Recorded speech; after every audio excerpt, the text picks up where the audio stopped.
Here I am starting into the second one. The first one is all installed, and I finally got the lighting to work with the sound not cutting off, which is great. So now I'm just reading all of the CVs on JMRI.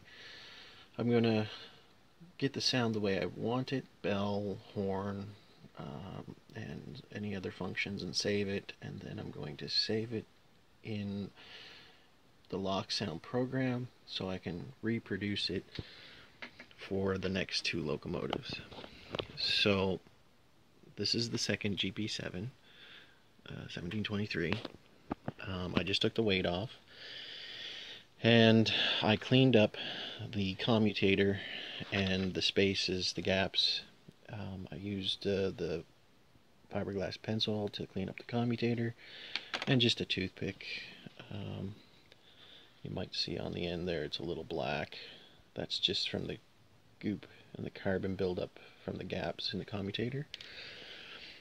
So the next thing I'm going to do is pull off the truck, and I'm going to prep the bottom of the chassis to receive the surface mount LEDs for the truck light.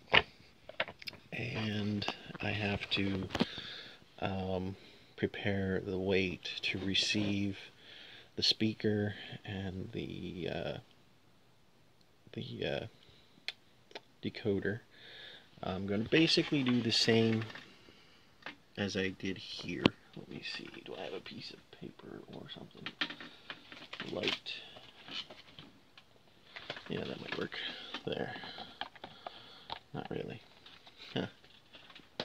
Oh, here. Let's try this. There we go. So we have a light background so you can see what's going on. So as you can see, I just milled down the weight a little bit so I could use the big sound chamber baffle for the speaker, and flushed out some of the decoder, some of the bumps for the decoder. This all should fit under the shell and not give us any problems. The truck mounted, or the truck lights are here, and you can see I have magnet wire running up through here, so all that shouldn't be too visible from the cab. I would have loved to have done more lighting, you know, marker lights and the number boards and the headlights all separate, but man, to do that, that's a lot of work. So I think I'll just stick with the truck lights and the forward and reverse lights, and we'll see how she all works. But anyway, I'm going to prep the next chassis and weight here today and get that going. And maybe while I'm doing these, I'll program the next decoders to get prepped after I get everything sorted out on the first one. So should be able to just copy, even though they're two GP7s and a GP9. I'm going to pretty much use the same sound files for them all, maybe tweak it a little bit here and there.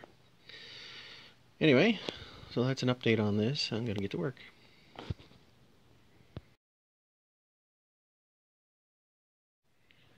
And one thing I'm doing, it's hard to see here, is right here where the chassis has a little bevel on either side. That's where I'm mounting the surface mount LEDs. But what I'm doing to help prevent shorts, I'm taking some liquid electrical tape and just putting a dab on there. Yeah, it's kind of hard to see. Needless to say, yeah, there it is. On those little tabs, you can see it's a different color. I just put a dab of liquid electrical tape there, and that's where the surface mount LEDs are going, and the electrical tape will help stop any shorts from grounding out on the chassis. So I'm going to do the same thing with the surface mount LEDs, and then kind of get them all together. Maybe we'll do a whole video on it. Just hold on one moment.